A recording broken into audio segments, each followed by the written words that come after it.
Testing, testing, testing, testing, testing, testing.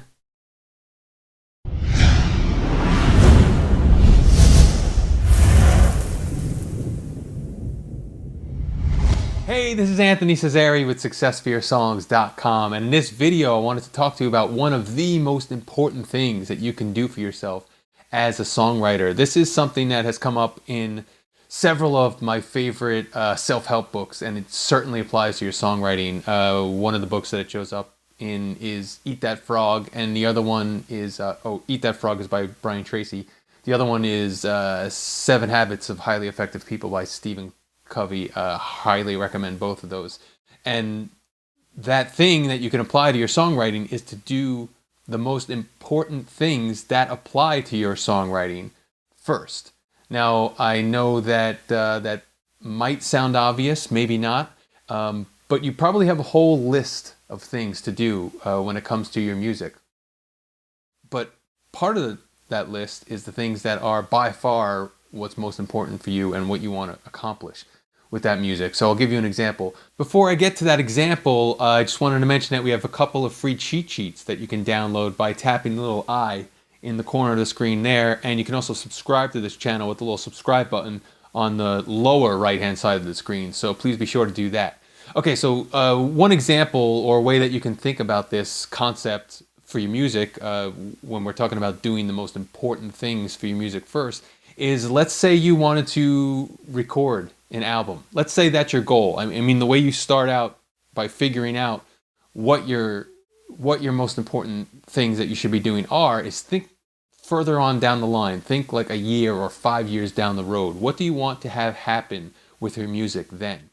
So let's just say, as an example, you want to have an album. That's the goal for like a year from now.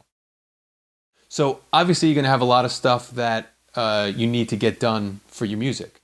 And not only the stuff that you need to get done for your music, but all the other stuff that you have to do in your life as well. So you have to think about, if you want to get this goal of recording an album done, you have to think about doing that first, particularly when it comes to getting things done, getting your music tasks done, because you probably have this whole long checklist of stuff to do.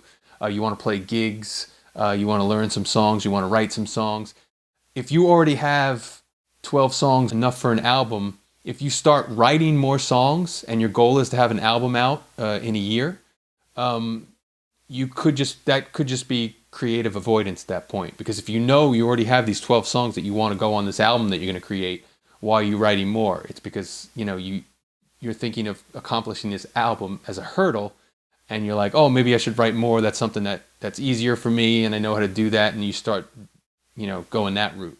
But if you keep thinking about it, I got to get this album recorded, that should be what you handle first. Figure out how you're going to get that done. Are you going to record it at home? Or are you going to go to a studio? You should be digging into all those details and figuring that stuff out. Are you going to be learning production? All that stuff. You need to be working on those details and do them the first thing that you do in regard to music in your day. And I might even, if it's important enough for you, I would even say do them the first thing overall in your day altogether, out of all the things that you do. So in this album writing example, always be thinking about that and always do that first. Because if you keep that for the end of the day or the last thing you're going to do, or I'll get to that eventually, it's going to get pushed along, and you may never get to it. So if something's really important to you, stop finding those ways for creative avoidance and do those things first. Figure out how that album is going to get recorded if that's the thing you're going to do. Do those first before you practice for gigs or write songs or any of that other stuff, assuming you already have the songs for an album. Okay, so I hope that helps. If you want more information to improve your songwriting, I've got a couple of free cheat sheets for you that can download by tapping on the screen here.